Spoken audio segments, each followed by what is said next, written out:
Hello, magandang araw po sa inyo lahat. Dito po ako ngayon sa loob ng sasakyan. So pakikita ko sa inyo itong ah, Toyota RAV4. Hybrid na po ito. So ibig sabihin wala po itong coding.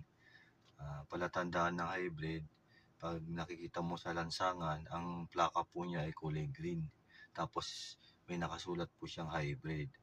So ibig sabihin wala po siyang coding. Pag sinabi kasi hybrid, ano to parang kalahati gasoline, kalahati electric.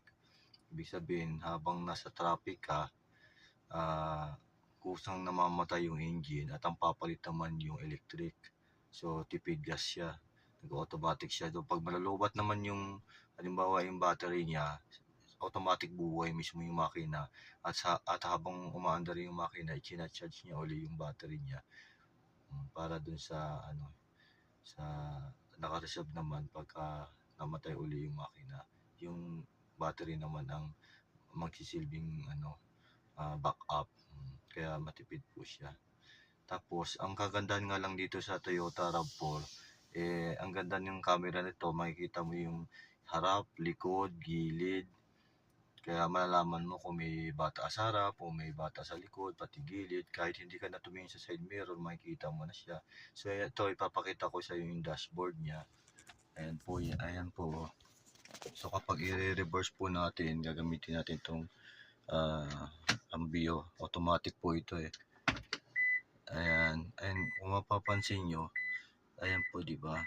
Ayan, makikita po yung bubong, yung gilid, yung harap, makikita mo yung harap sa kabilang gilid, ayan po. So kitang-kita mo talaga pag may mga bata po sa harap na may, halimbawa may naglalaro, makikita mo. So ayan, safe na safe po dito. At saka maganda lang po dito, itong bubong po niya na-open, ayan no. Medyo madilim lang po, pero na-open po yung likod niyan. Ito po yung pindutan niyan. Ayan, testing natin. Ayan, open po yan, no. Di ba? Ayan, na-open. Pwede siyang, pwede siyang gamitin sa, sa, halimbawa, pangampanya. Pwedeng lumabas dyan yung tao, tapos magkaway-kaway. Pwedeng gamitin ng mga politiko. So, ayan, isasara uli natin ngayon. Ayan.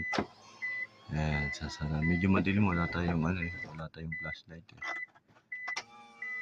Ayan po.